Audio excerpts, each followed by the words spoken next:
Assalamu alaikum rahmatullah, tous mes frères et sœurs, et bien salut tout le monde, bismillah ar-Rahman ar-Rahim. Donc, ne me demandez pas pourquoi je suis dans ce lieu, il est très tard le soir et j'avais vraiment besoin de m'exprimer. Vraiment, je me disais non, j'attends demain, mais là, vraiment, j'ai vraiment besoin de m'exprimer sur ce qui s'est passé au Maroc et aussi pour dire pourquoi. Donc là, j'ai fini toutes 5 minutes, elle s'est coupée, elle s'est pas enregistrée, donc il faut que je fasse vite. Et voilà, donc bismillah ar-Rahman ar-Rahim. J'ai plus d'espace où vous voyez la vidéo, elle continue à tourner. Je clique sur le bouton, elle a disparu. Enfin bref, c'est pas grave. Donc, ce qui s'est passé au Maroc, je vais vous dire qu'est-ce qui s'est passé.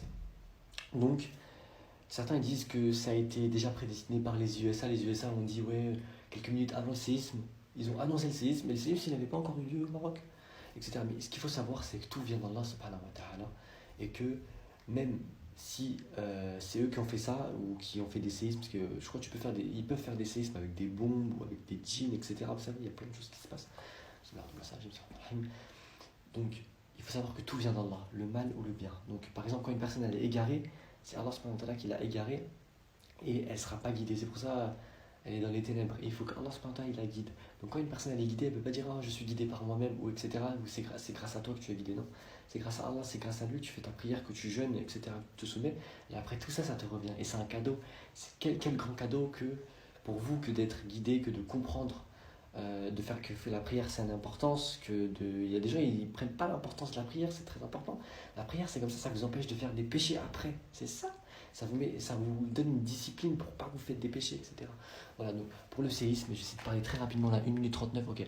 Donc pour le séisme, c'est soit châtiment, de toute façon c'est ça, châtiment, pour châtier une personne à un tel village, etc. Elle doit mourir, elle doit subir un châtiment. Et après, les autres aussi, elles seront éprouvées, ceux qui sont dans les décombres. Mais ne vous inquiétez pas, la miséricorde d'Allah, elle est là. N'oubliez pas que l'âme sort avant le choc. Ça, c'est le cher qui avait dit. Ne pensez pas que quand une personne elle se suicide du 20e étage ou peu importe, Allah il a fait voir jusqu'à la fin sa chute et écrasement des os. Astaghfirullah. Non, Allah est miséricordieux. Il saute tout petit peu, il voit la chute. Allah, il prend son âme.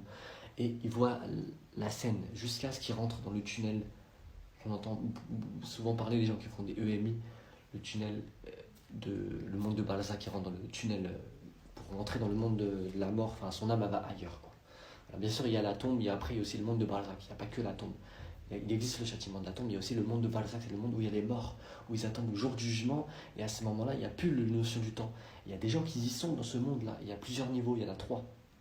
Les pas bons, les moins bons je crois, et les bons. Voilà, c'est à peu près ça. Donc ne vous inquiétez pas, ça va aller, il va y avoir encore d'autres trucs. Car nous sommes à la fin des temps, c'est des signes de la fin des temps. Voilà, donc je vais m'arrêter là parce que j'ai plus d'espace.